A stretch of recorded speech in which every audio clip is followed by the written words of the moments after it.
Good morning, good afternoon, good evening, whatever time it may be when you have an opportunity to uh, get into community with us. I'm Larry Fields from the Level Set, joined by the Dr. Charles Alexander and the one and only Mike Jones.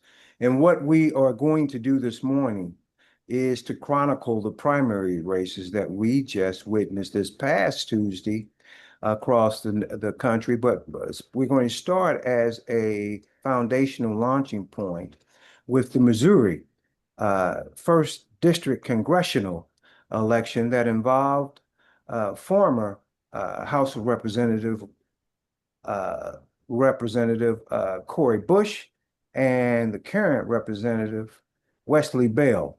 And for the foundation of this, we're going to jump directly to Mike Jones and chronicle these primaries and to try and make some sense out of actually not make sense out of it, but just analyze what we are in the throes of. Dr. Jones. Okay, I'm going to just look at this as a politician analyzing, uh, talking about election like a sports analyst would critique a game. Nothing about the first congressional district race was metaphysical. Okay, that fundamentally the incumbent who was the best finance and had no major liabilities from a day-to-day operating standpoint prevailed. And most of the time that uh, happens, the challenger was the person that lost the race. And if you take the arc of her running Congress, she's run for that seat four times now and lost three of them. Now that's just the record. She lost the no, she lost three of them. She lost the first time against Lacey when she ran. She ran again. She beat Lacey Clay. Then she lost to Wesley Bell 2 years ago, and she loses to Wesley Bell again. I don't know what you want me to say about that. Okay. Uh, uh, uh, and at one level, not one level, fundamentally, there's no larger metaphysical attachment to that actual race. Okay. Now, people can make an argument about AMAC or APAC and Israel and that as a larger issue of where Black folks ought to be in that discussion. But that fundamentally didn't have anything to do with the outcome of the race, except it contributed to the money that was on one side. But the actual execution of what happened in the game um, was basically what has been the outcome three out of four times. So that's one way you can look at it. You can look at it as a gentleman's sweep, okay? as opposed to 4-0, it was 5-1, but the net effect is the same. So would you suggest that she's just not a good candidate or that I, the homogenous standpoint of Wesley Bell is such that she could that he was as an incumbent unbeatable? Now, I don't think anybody's unbeatable, but they got to be beat by somebody who can beat them. Okay. The other thing is that, and this is something that we, and by we, I mean, I'm not talking about us as Black people, we have tendency to confuse activism with politics, with being a politician, being an activist and being a politician. Two different things. Now, if you're a politician, if you're an elected official, your activism can inform your politics. But that's not what you do when you're in this space. When you show up in this space, the game's got different rules, it's different thing, and you can't literally transfer. This is how I want to do it, and I'm gonna show up over here in this space, and this is the way I'm gonna do it. And when okay, you can do it like that, and you're gonna get these kind of, and you go probably lose. So the reality is, the sister in Connecticut, and I can't think of her name, and AOC, I would take them as, or Bernie Sanders is even better. Okay. Bernie Sanders is a movement guy from the 1960s, anti-war Vietnam. His politics philosophically have not changed since he was in college. Okay. And he's 80 years old now, or better than 80 years old. But in the space that he's in the United States Senate, he still got his belief system. He operates like a politician. And that's why, with that belief system, he could run for president 2 times. And while didn't win the nomination, he did bend the curve of where it went, that he influenced the dialogue. So kind of you gotta understand, the and I'm trying to look for just an analogy or metaphor, but I'll put it like this: when two ends of the school, I mean the big boys in, the little boys in. You playing in the little boys in, but you think you're big enough and good enough to go down to the big boys in, and you say, I won't play down here.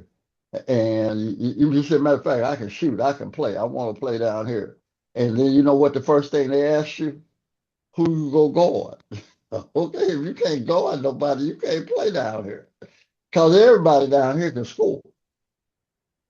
So, and since the way we play it is you make it, you keep it. If you can't defend, we ain't gonna never get the ball back. Which means we can't win the game because we can't get the ball back. So till you can play defense, you ain't gonna win down. You ain't gonna play down here because you ain't gonna play down here because ain't nobody gonna pick you because you can't win with you. So you have to adjust to the big boys end. The big boys don't adjust to your end. And politics works the same way. You can bring that value system in, but the mechanics of how that part of the universe works is not the same thing as uh, where you come from. It's like there's one person that occupies two spaces. There's the brother that's gambling on Saturday night and the deacon on Sunday morning. Think of it like that. Okay. Uh, uh, so yeah, that's what it is. So I would say at that point, you literally, from a political standpoint, you can't make more of it than fundamentally it kind of is. Now, from a macro standpoint, and we're gonna get into some more races larger. You can talk about trends and the political dynamic changing and environment changing, but you can't ascertain that from necessarily one race. And certainly um, wouldn't say it did. And I would have suggested that she could have won 2 years ago. She could have held that seat 2 years ago, even when Wesley had that much AFAC money, because even with that much money, she only lost by 4. And she didn't run a great campaign and anything else. So what I'm saying is a better political execution, no, being better at your game, you could have won, because it's not, you don't need the most money, you just need enough money. And she had enough money 2 years ago. Her problem this time is she didn't have enough money, and he had a lot of money, and that's part of the results that you get. Well, that's huge. You man, as always, you close strong. Dr. Alexander, do you have any thoughts on that race? I'm wondering a couple of things. To what degree um, the aesthetic matters. Man, I get the sense that there are some folks who who don't think who don't think she should have this she should have the seat, not because she is or isn't uh, a good politician, but because of who she is. And Doc, I and think Doc, they Doc, they would you, prefer Doc, Wesley Beck. would you be suggesting that there's a petty bourgeois out there that do not ascribe to the fact that she's adhering to respectability politics standards? That she is not adhering. That's correct. Correct. Yes, So that's you're what I am saying saying. that, so this is the bonnet argument, almost, that she's all tantamount to the fact that she's not a polished individual and she was penalized for, or well, perceived I by think, some. yeah, I think that is part of what we see going on. and my point would be that once you move into that space, that's something you got to figure out how to think of it like this. You got terrible jump. You got a jump shot that's got terrible mechanics. I mean, it's just ugly, but you Why, make why the you got to shot. bring that ball boy up now? But anyway, go ahead. I'm sorry. Yeah, what? Yeah, but and here's the point: there's somebody looking at you. Say whenever they don't like the shot, they don't like the way you shoot, and they don't believe that you can keep making them because your mechanics are so bad. Somebody else with a beautiful stroke can go 0 for 10, and you'll let them shoot 10 more because they look like their shot's supposed to go in. And so fundamentally, when you walk into the gym, you kind of dress like you a player. I mean, you ain't got no kids on or no and your street socks on. Now, I've seen some old brothers come in with their nylon socks on and stuff like that and light folks up, but would nobody believe it? They used to have had to prove it. But the point is, when you look like what people think the job is, and I mean it both superficially and at a substantive level, you get the benefit of the doubt. And remember, when you run for office, you're selling yourself and you're in a competition and you're saying to the folks who got to choose, I'm a better product than the other guy. Now, the question is, you got to figure out what it is they want that you're willing to give them, but not be compromised in the process of doing it. Okay, if if you say, well, I'm gonna tell them like it is, well, okay, you can do that, and that'll have consequences. So my question always would be, now I'm speaking just as a politician, do you want to win or do you want to be right? Okay, because you got to make that decision before you start. Do you want to win or do you want to be right? Now you can win and be right too, but you got to be willing. You got to be ready to make a decision about win versus right, because sometimes they don't go together in that space. Now, when you're in the activist space, you get to be right all the time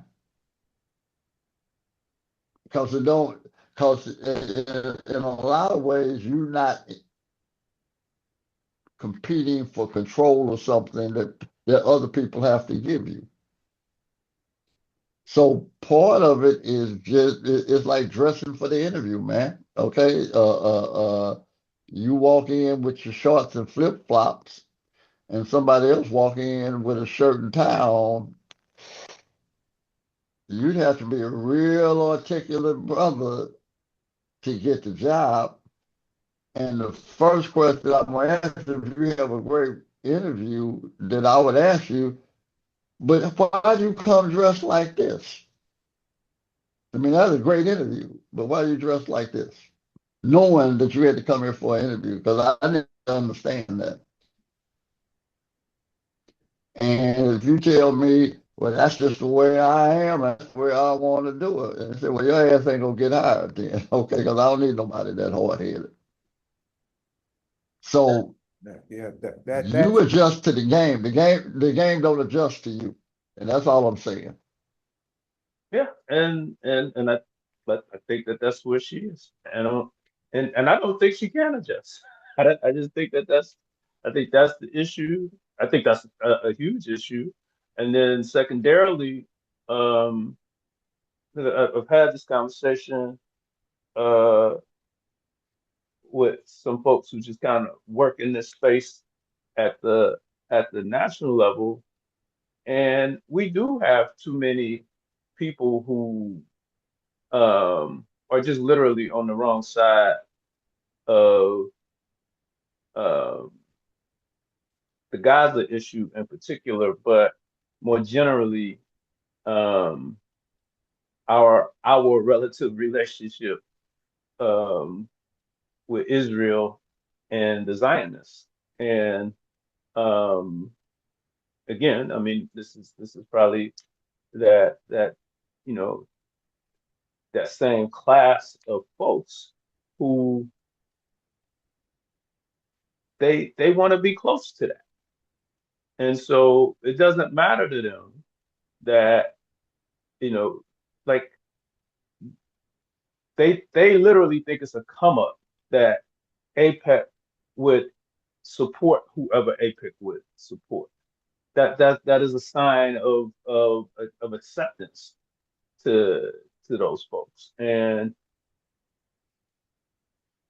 I can't see where that's in our interest, but I'm not one trying to, be accepted by white folks. And so, Charles, but Charles, those who are, they're vulnerable to this, and that's how it's gonna look. here, here is the real point that I would make about what you just suggested. That if your politics are informed by black aesthetic and the kind of anti-colonial, anti-imperialist politics, okay, that's your moral universe and that's who you are, then you would say, I've gravitated over here to this political stuff because decisions are being made every day that fundamentally operate against the interests, what I consider the most important things in my moral universe for black people, let's say. Now, my challenge becomes if I tell everybody literally what I think and run on my my highest moral standards, can I win? If I can, uh, I will.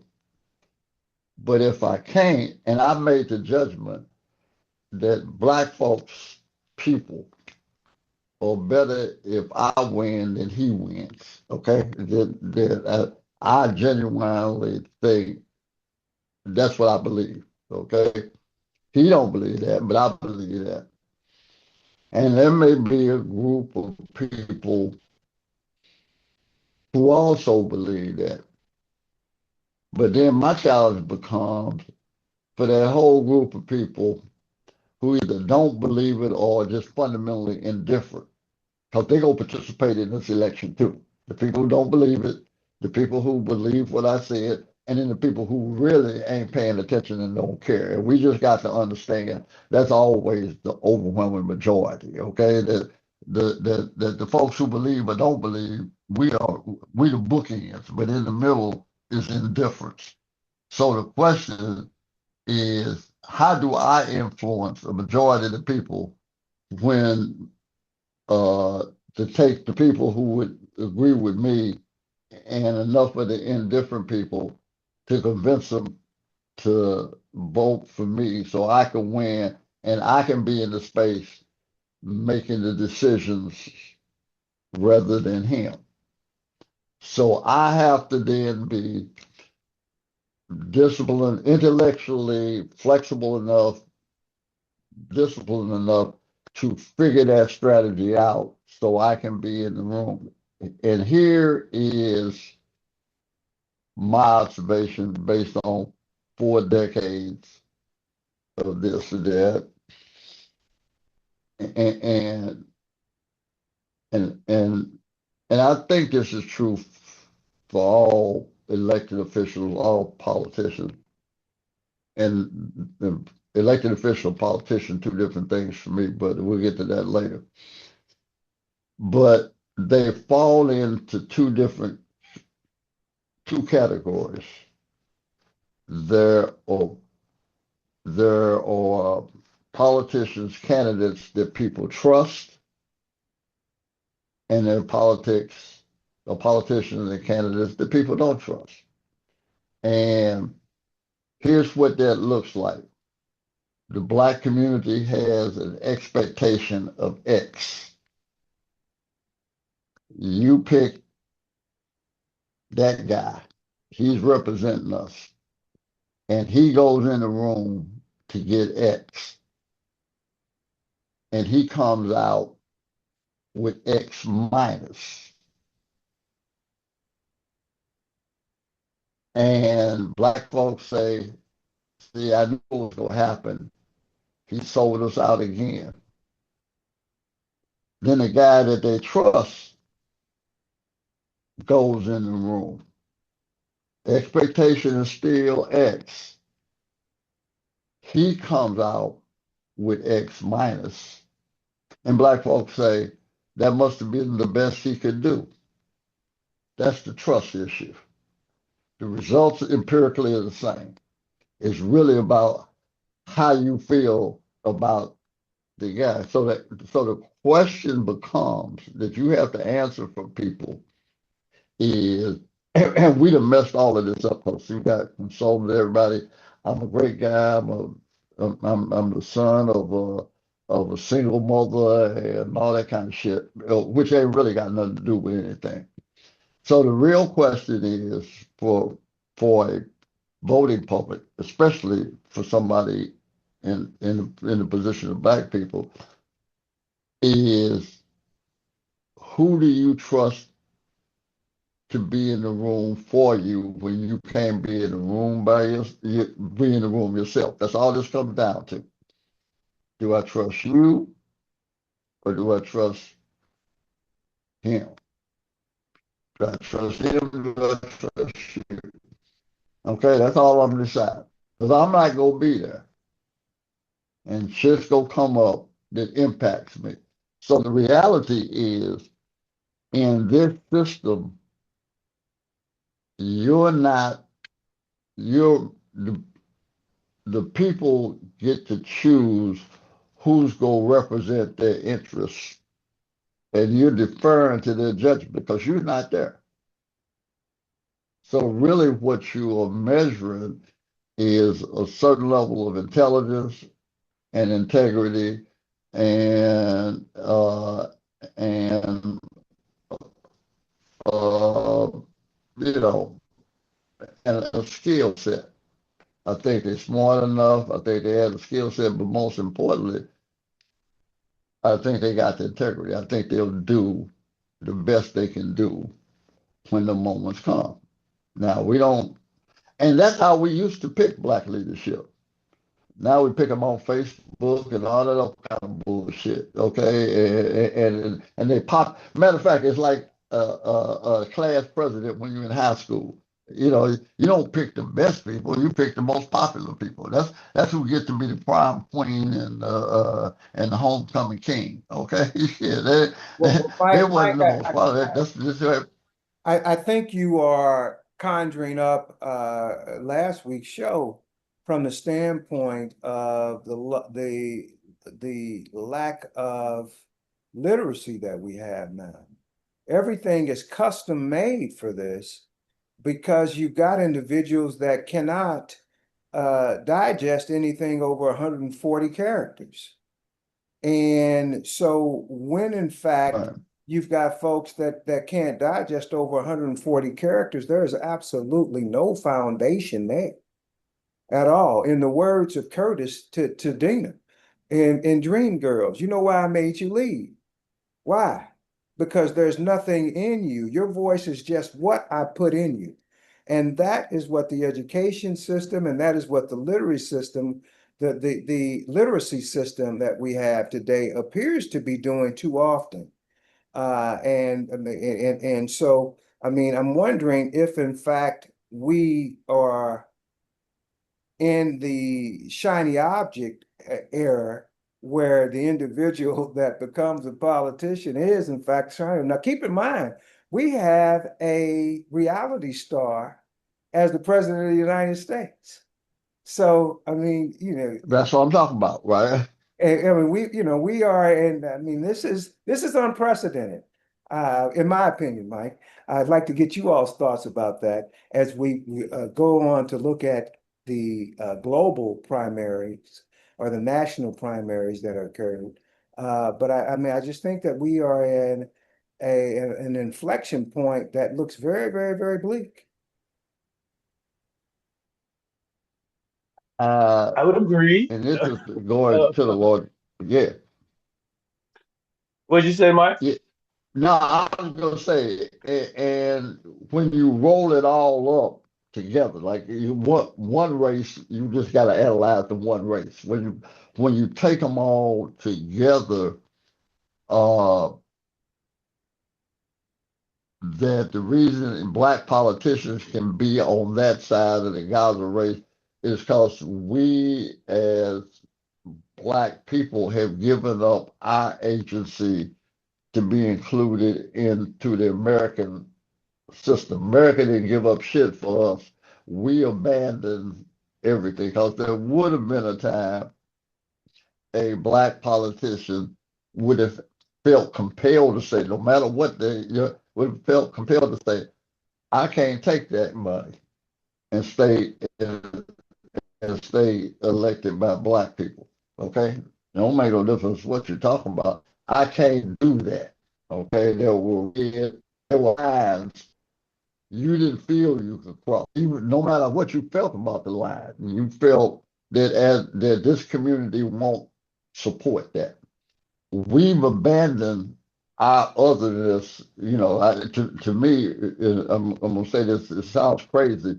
The worst thing that ever happened to us was diversity, equity, and inclusion. Particularly the inclusion part.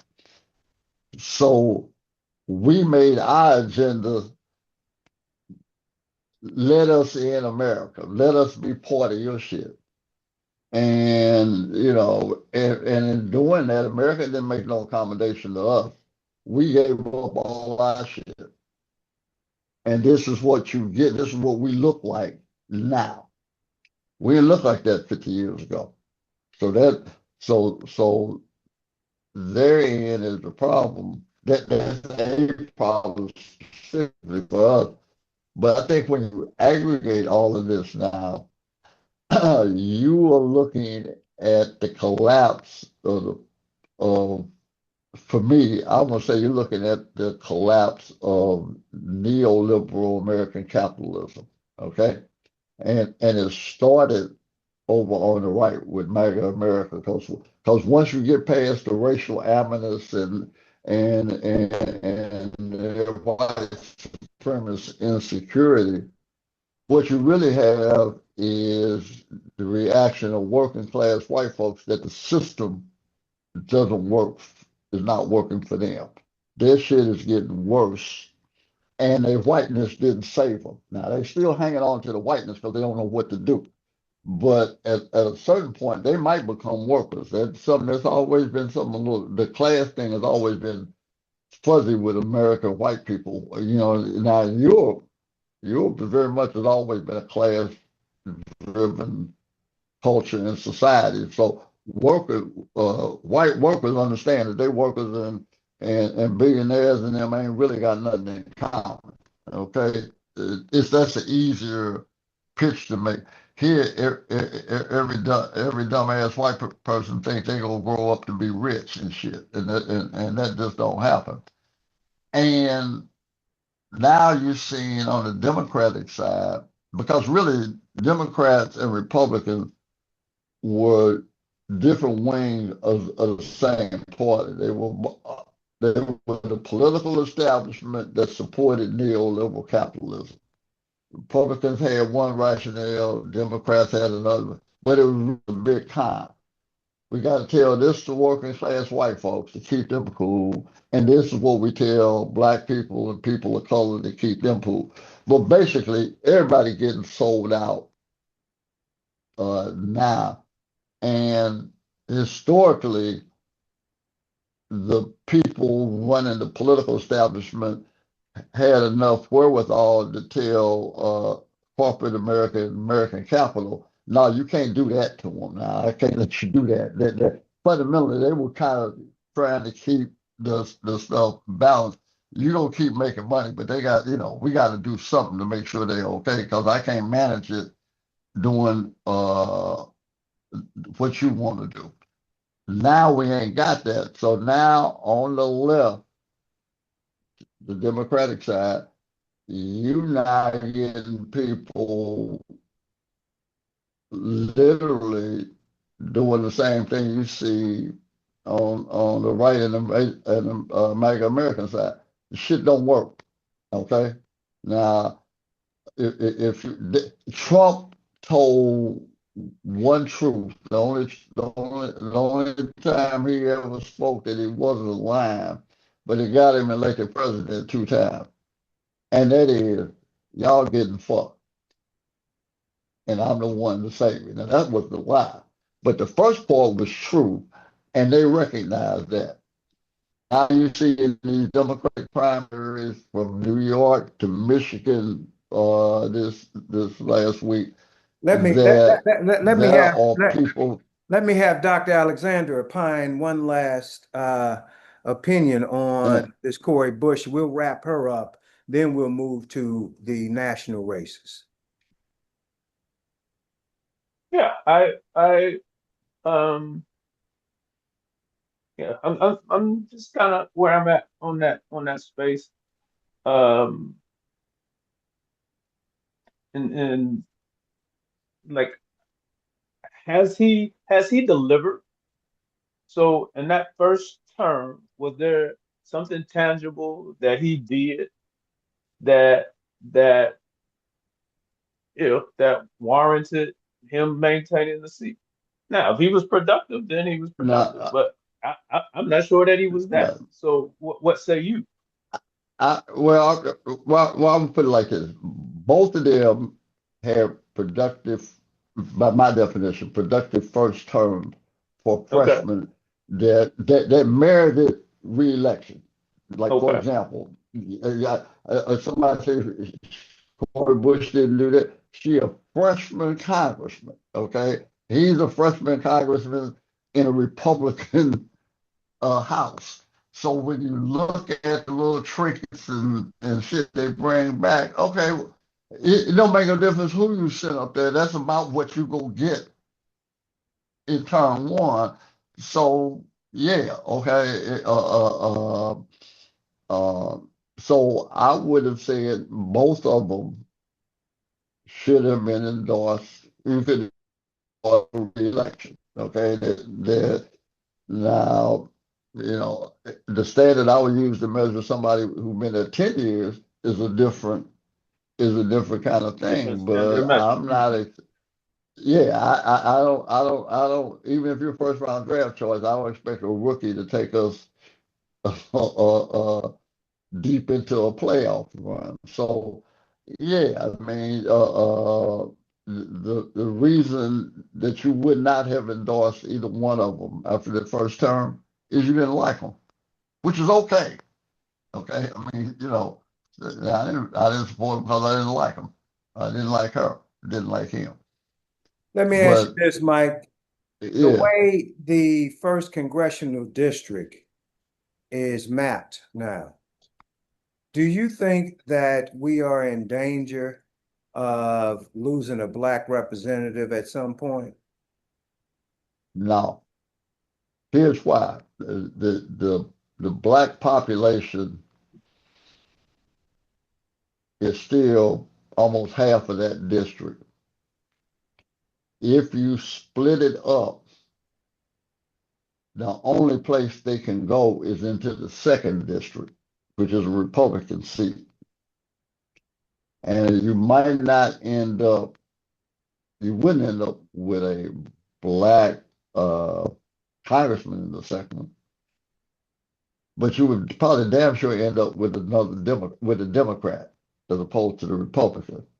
And you might not end up, and, and some sophisticated politicians, some competent politicians, I won't even make them sophisticated, could keep the black seat in the first congressional district just as a deal, because it makes sense to keep it a black seat and pick up that other white Democrat, make that one a white Democratic seat, which is what Gephardt and Bill Clay's thing ran for 20 years. Okay, Bill gave up parts of the first as Gephardt had to move further south into Jefferson County and stuff to compensate for the white folks because Bill could win the primary and the general election was overwhelmingly Democratic, so he could give up Democratic vote. So yeah, my view now, could you be incompetent and stupid enough to blow it? The answer to that is yeah. Okay, but in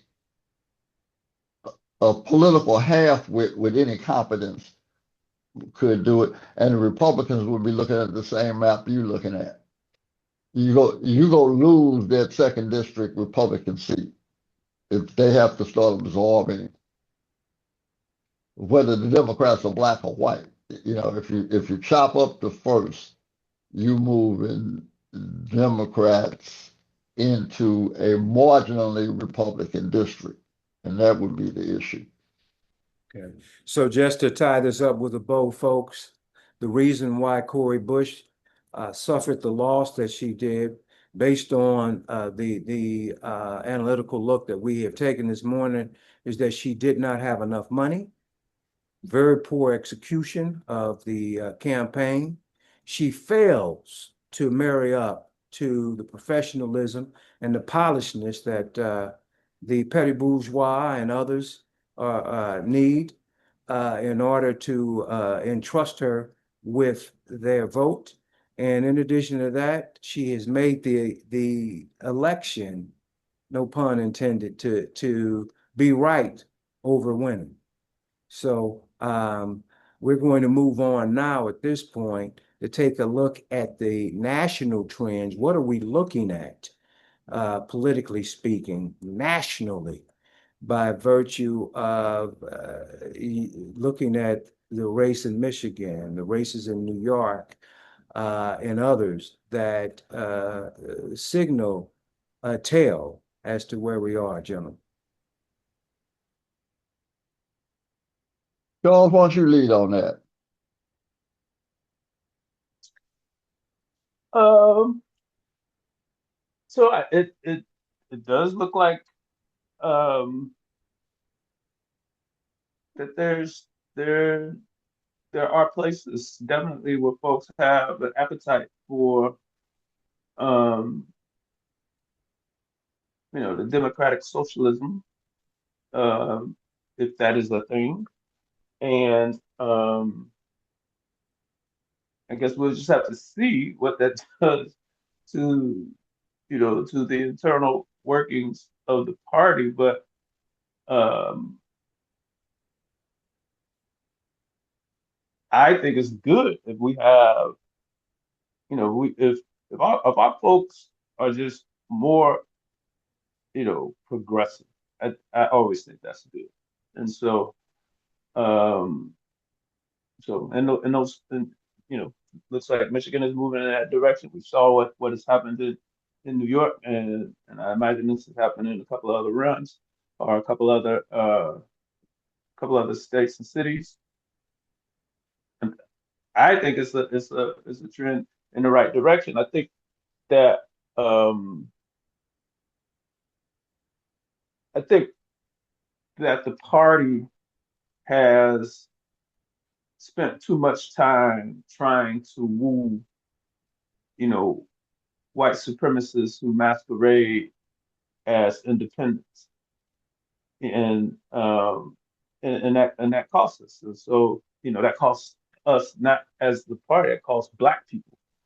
Um, that thought that these people are other than who they are, that's they they don't want to be referred to as white supremacists, so they call themselves independents. But I think they're by and large are white supremacists, and so we gotta do away with this thought that we can woo them and spend more time on people who are kind of looking at collective needs and looking at the places of intersection and able to tolerate other people's differences to the degree that there is some common ground somewhere that we can leverage to make it better for all of us. Charles, thank you for that extraordinary setup because it's one of the advantages I now have from being 77, okay, almost 80, is I've lived long enough to see this cycle start to come around again.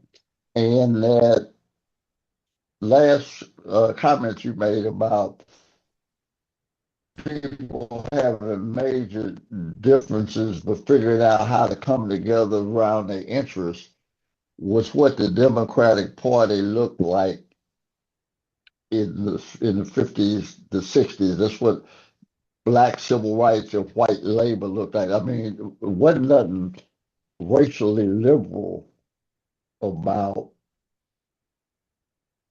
white organized labor, but they supported civil rights because black folks supported working class agenda that they had. And the reason we did, because we recognized we were working class, even though we didn't get along with always get along with them, that we had mutual interests. And you had white politicians and black politicians who were professionals, and it was kind of like they were like gangsters. I mean,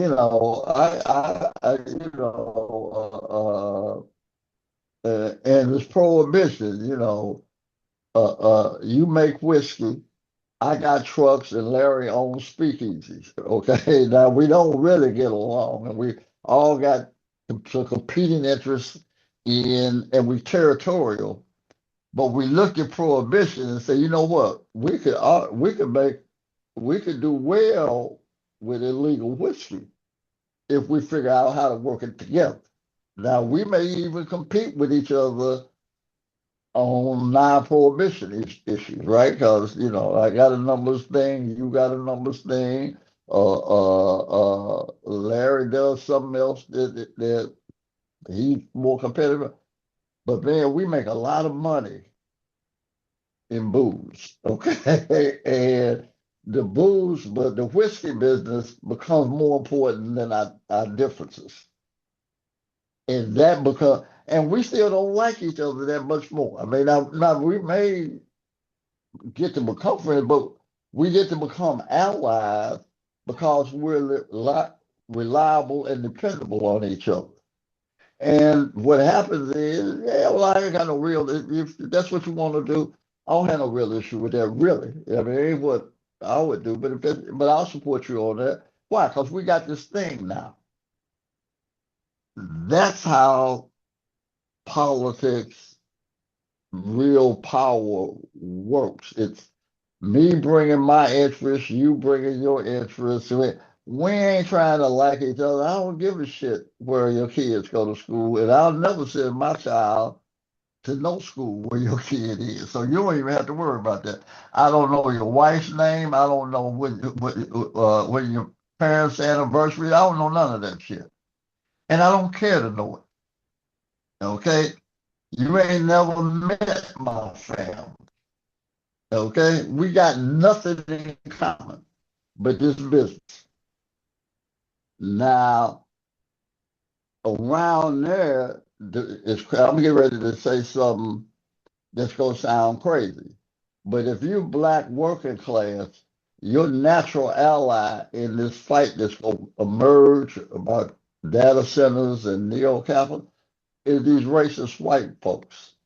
He said, well, yeah, they bigots and they white supremacists, but they ain't got no power either. Shit, they just ignorant ass white folks making a lot of noise. But I'll tell you what we need is workers that get a pension again. See, we both got hustled with 401ks. So your mother and father retired after 30 years with Social Security and a pension, and they saved some money, right? Your ass is going to retire with no pension, Social Security might be going broke, and you ain't never saved enough. Okay, because you can't save enough. If you work for a living, you can't save enough to last you for not working. So why don't between the votes we got, the votes you got, why don't we take the pension shit back? Everybody got it, and why don't we fund Social Security to this amount? He said, well, that means somebody else had to pay. He said, they got some money. We ain't got no money, but we got the votes, right?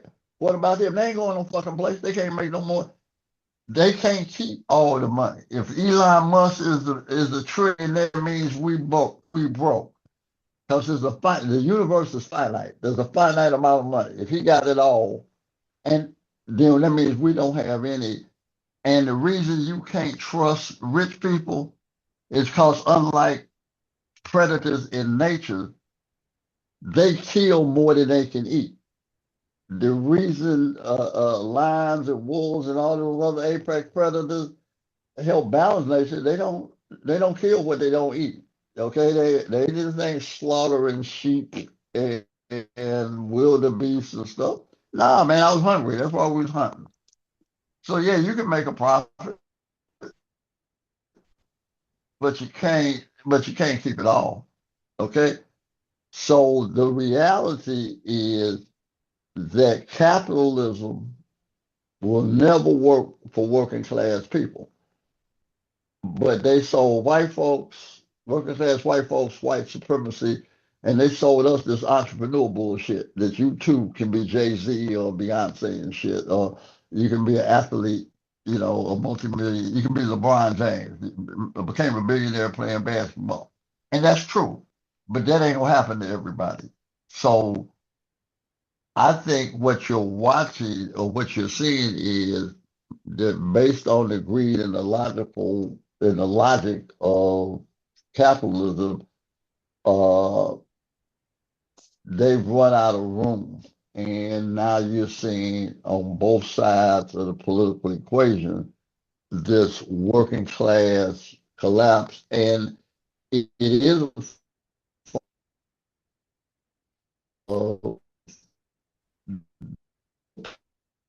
Mike, we're going to need you to go for back.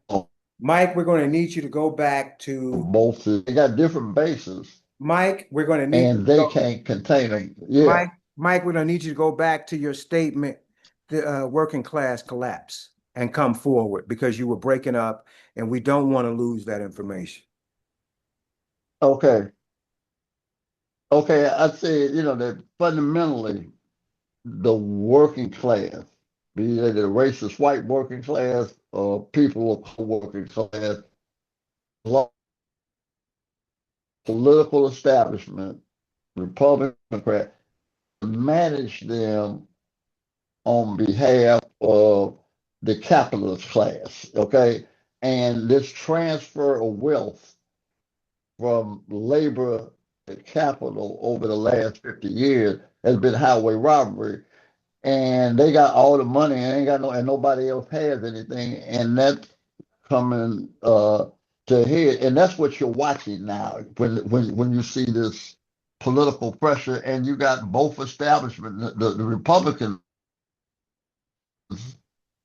no, they don't know what to tell them white folks and shit. And Trump is a grip and but he's clever and he recognized the opportunity and he feels they can back him. I'm waiting for somebody on the left to understand the same thing. And one of the things that has to happen on our side is our politics needs to become progressive again. If you take black politics in the 60s and the whole black power movement, as much as that was an attack on the status quo of America, it also was a repudiation of the conservative black middle class. And black politics was the most progressive politics in the sense that black politicians at every level were the change agents, the tip of the spear for the changes in the 60s. The women's movement, the environmental movement, all that stuff you see comes behind black radical moving into politics. And then the next generation's ass gets to go to Country Day and Harvard, and they become conservative white folks. And they pull the ladder up, and now you'll hear black politicians say that you can't have a livable wage because, well, I don't know if it would be good for business. Now my point is, how much business does your black ass have that paying people a living wage would be bad for when everybody works for a living? So the reality is, I think, and this is where I'll revisit the Cori Bush thing. I think in terms of the coming trend, she's more built for that than Wesley. I think she was just early. Okay, but there's going to come a time, and it's not going to be too far off, where you're going to get somebody with her radical perspective with his political competence. And that was Bill Clay in 1968, if you really want to know the truth. Okay, that's who he was. So, Okay, so I'm going to and raise that's who that black. I'm going to raise this question now to Dr. Alexander, based off of what Mike Jones just laid out the case for. Is it safe to say that at one point the Democratic Party, led by black politicians, was the Revolutionary Party? And is it safe today, when we hear black folks say both parties are the same, that what they were intrinsically saying is that the Democratic Party is no longer the Revolutionary Party? I think that's what they're saying. But I'm also concerned that it's also my thought that the majority of folks who say that because they they don't have a good grasp of this thing otherwise. And so that's kind of their default statement. It's all the same, but it's not all the same. And Right. you know there are consequences. So it's so like for the people um, who continue to say, well, it wouldn't have looked different under Kamala Harris. No, it would have. It would have It looked would different, have. you know. And Very much so. yes, so some of those folks, you know, they just say stuff. Um, but when you look at it, um, you know, from the more nuanced position, uh, yes, and particularly we're going back to the beginning of, you know, to the onset and the things that resulted in the establishment of the Congressional Black Caucus. That was revolutionary, and you know, I don't know how revolutionary the party was in general, but that caucus was revolutionary because those folks came about to speak for our Charles, individual issues. But isn't that even a greater accusation that intrinsically we are talking about black politicians are just the same as white politicians now? That is a problem. yeah. Yes, Oh, and the that other thing, yeah, and the other thing, I think Charles was revolutionary, but it needs to be revolutionary with quotation marks. They wasn't Mao or Fidel, okay, but Patrice Lumumba, but inside, just in a total sense of a radical of change and amping up the pressure on the system. I mean, you have no idea the mass reaction to the Vietnam War because it was white kids that wasn't going to get shot. It was middle class white kids that said, "Oh man, this don't make no sense. I ain't for American imperialism if it means that my ass got to get shot off." And that's the way their mamas and daddy.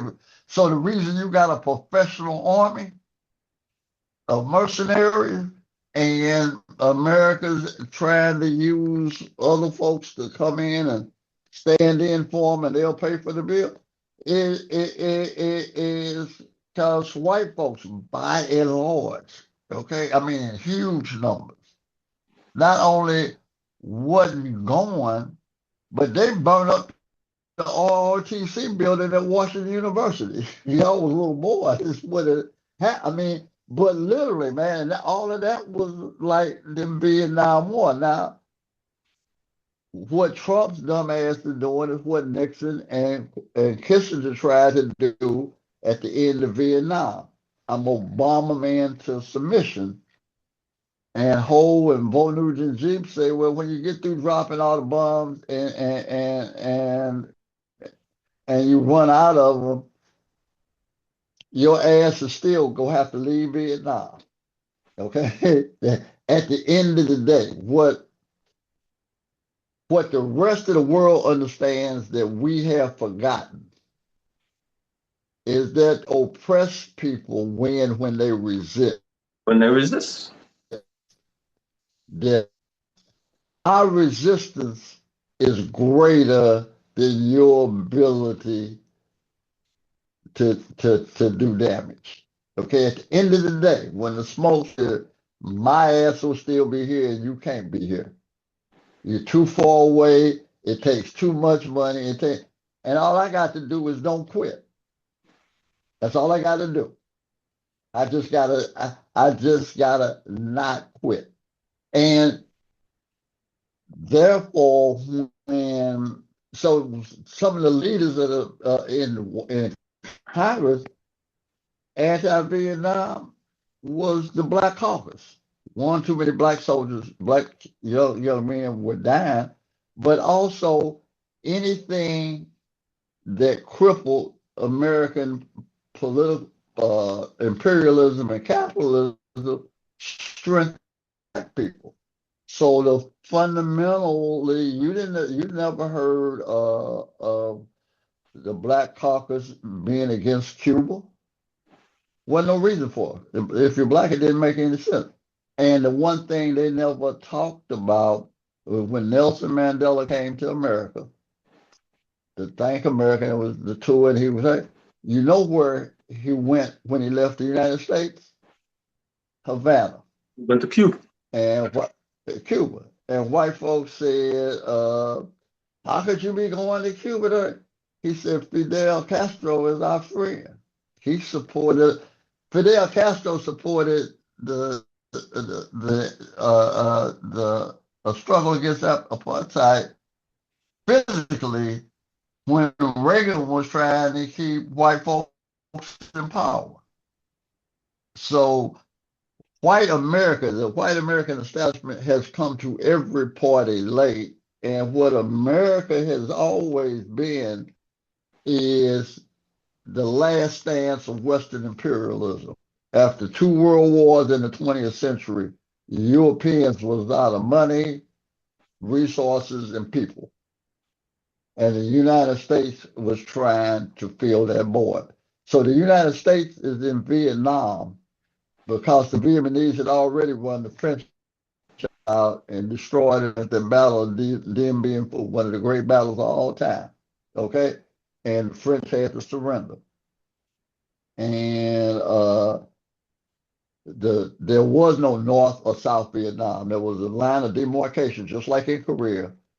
The Vietnamese went to the north, the French pulled to the south.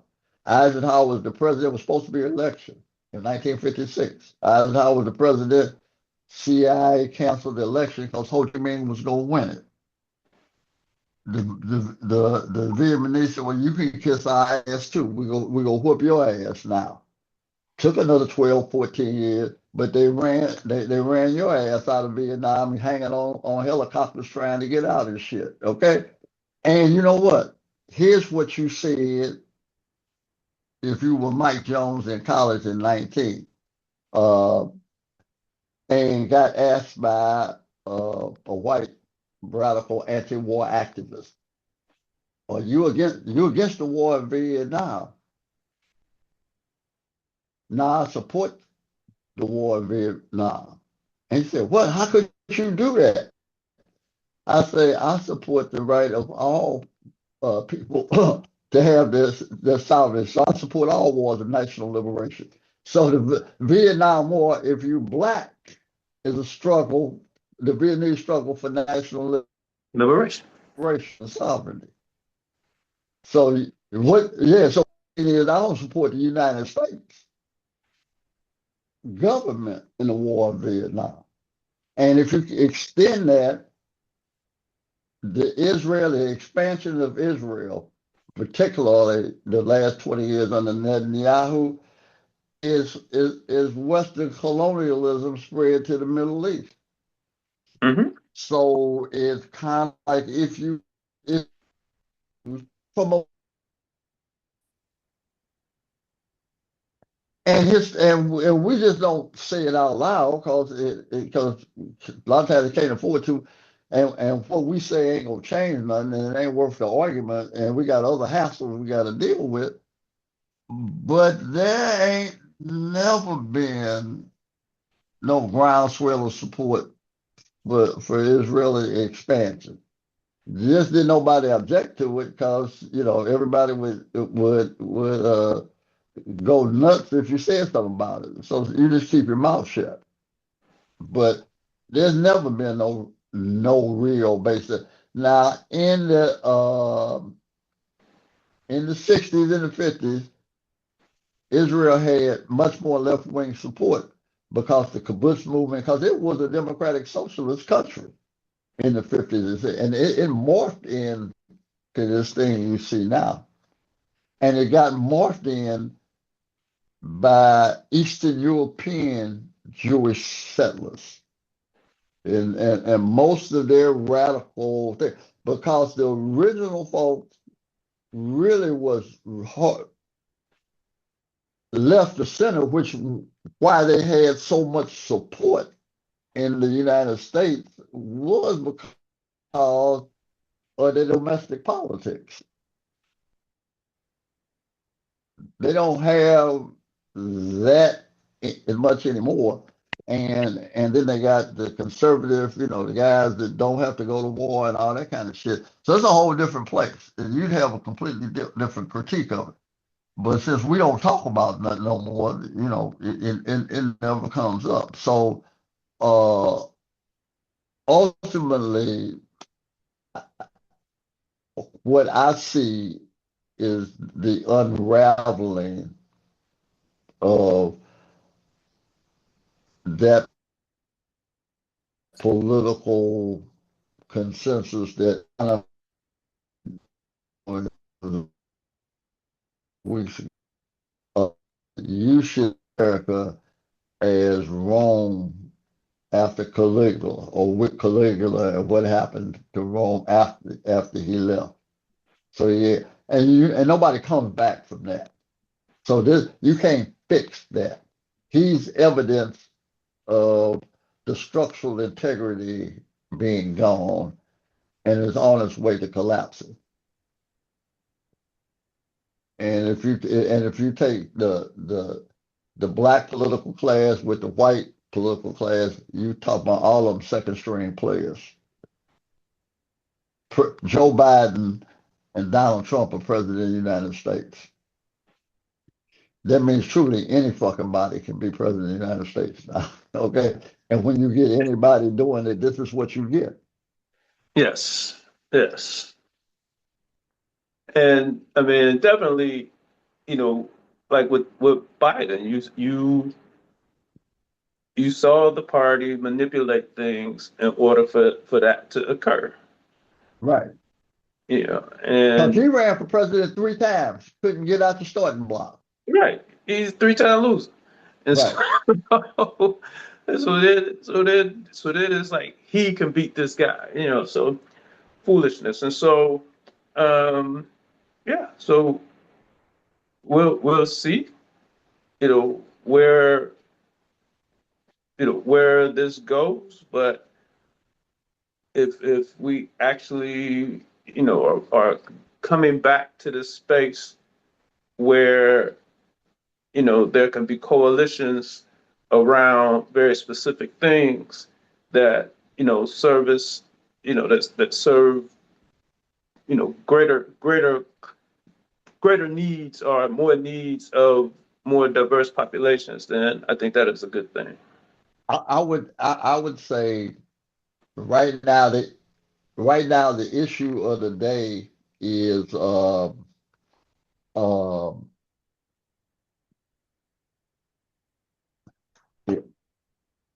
right now the issue of the day is the power thing. What do you call them thing? Data centers, right?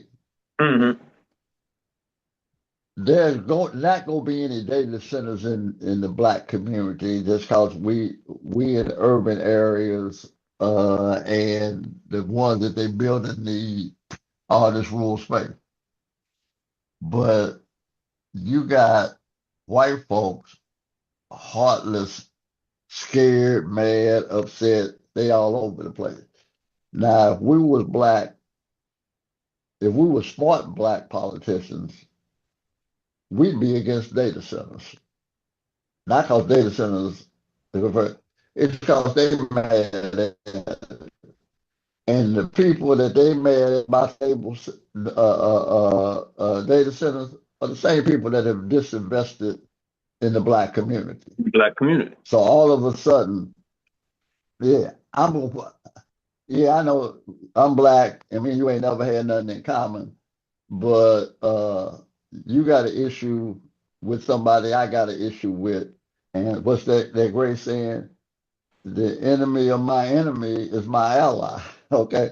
So I'm gonna be with you on the data center and say, well, what you want? I don't want nothing. Yeah, okay. But yeah, I'm gonna help you in this fight. Okay. And here's what I promise you. If you don't bitch out, we won't bitch out. Okay. The and when the white boys with the data centers come, we go have the gangster answer for them. It ain't about the money. You know, you ain't got that much money now because I'm playing for something else. Really, I'm playing for having your ass is really what I came here for. And I can, and unfortunately, I can't get a piece of your ass without them. And so I'm playing a long game now. And I know who you are, and you ain't gonna give them no break because for you it's all about the money. And once I go, and that's why you can't be a capitalist, because fundamentally, when you are, everybody's got a number. But when your issue is power, it's that Stringer Avon existential conversation. And Stringer is 100% got a coherent, rational argument about the economics of the thing. And Avon said, okay, but I'm just a gangster, I suppose, and I want my corners. And ain't no price, ain't no money that takes the place of that. So the only question is, do we come back to that? Because uh, I had breakfast with my youngest, who's 40 years old, so it ain't like he's no kid. And he was making a point to me about education. When education, particularly higher education, was universally available at little to no cost. I mean, nobody went into debt going to college for the rest of their life. He said, America educated you all, and what happened is the better educated you all got, the madder you got at America. He said, so they didn't make that mistake no more. They made college, they diminished it at the K through 12 level, make it cost too much to go to college. And then when you do go to university, they turn it into trade schools. So you don't learn shit. You just learn you learn how to get a job. Because basically they didn't want to produce another generation of people who could be critical thinkers and got access to the whole Western canon and say, you know what? I read that shit. And here's the part that they ain't told you. Okay. That all of that's in there too. Because literally, our critique of this place, we have not gone outside the Western canon for it, have we, Charles? Yep. No, because I ain't familiar enough with nobody else with another intellectual frame of reference to critique the place. So I'm using the only one I got, which is theirs. And not only that, our politicians don't speak on global issues. But that's because we've dumbed everything down. Okay. Everything down, and um, and again, back to your earlier statement, Larry. The we do have black politicians who are just like the white folks, and so they're whatever white whatever white folks issues are internationally, we internalize those issues, Right. and they don't be our issue.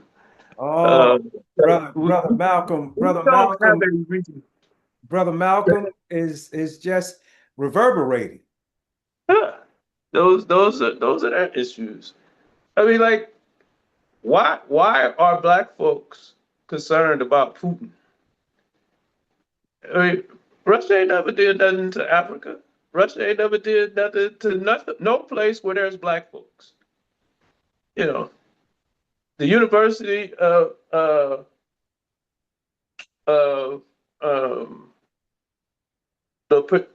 Patrice Lumumba University. In Moscow. It's like, I mean, but white folks don't like Russia, so we don't like Russia. That's our politics, and our politics. You know, they have to. We have to go through that process of, and maybe we are going through it now. We have to go. We have to continue this process of maturation.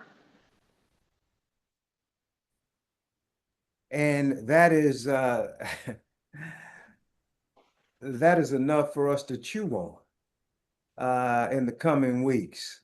We need to continue this process of maturation, but least us not forget that this is Black August.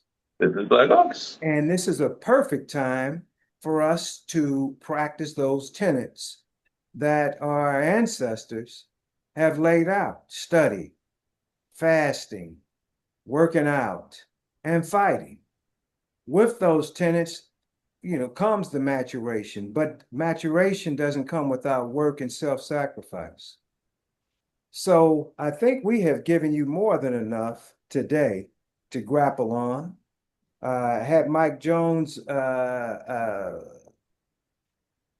acquired a client for this session today, the bill would be hefty, as would Dr. Alexander's. So we are ingratiated to you both. If you all have closing statements this morning, I would ask you to do so.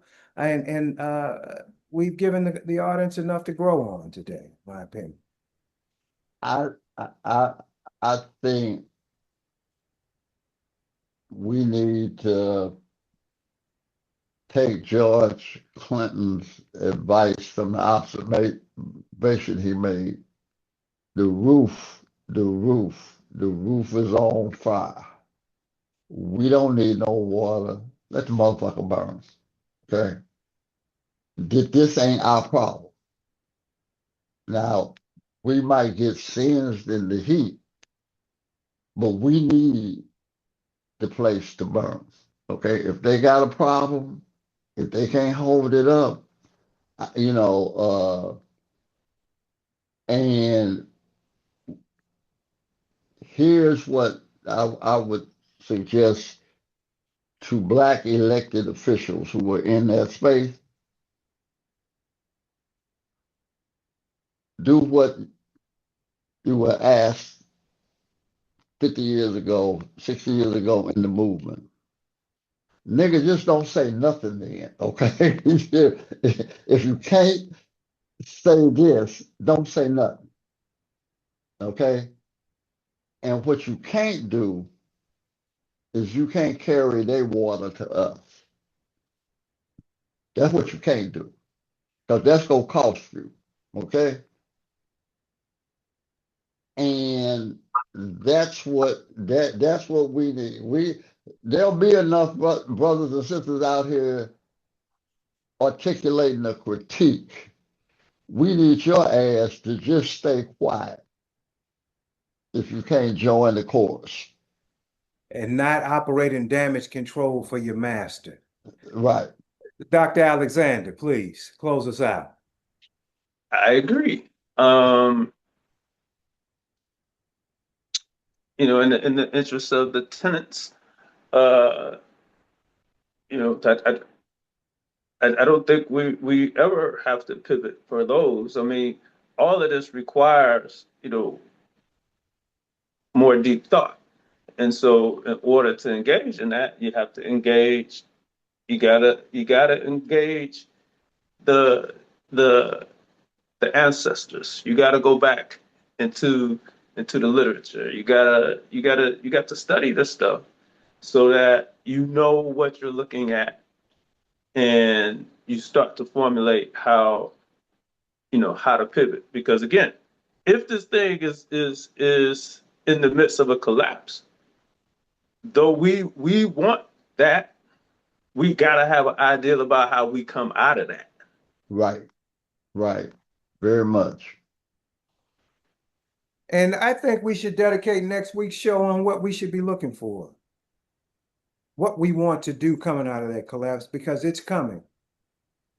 It is coming, and I think the case is, I mean, even if not in its full capacity, I think that there are going to be enough of a collapse, a partial collapse, if you will, for us to renegotiate some things or to establish our own hegemony, yeah, of sorts. Wait, and here would be my closing remark, really, on the point that you and Charles just uh, raised, Larry, that when you hear people talking about free markets and democracy, remember it was free markets that brought our asses from Africa to America, and it was democracy that kept us enslaved and oppressed under Jim Crow.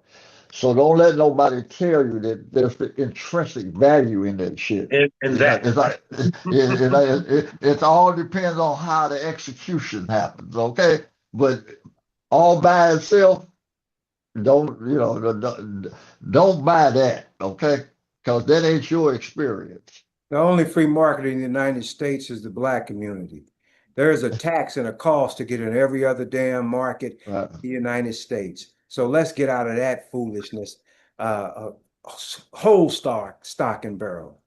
And based on that, we're going to sign off and thank you all for being in community with us.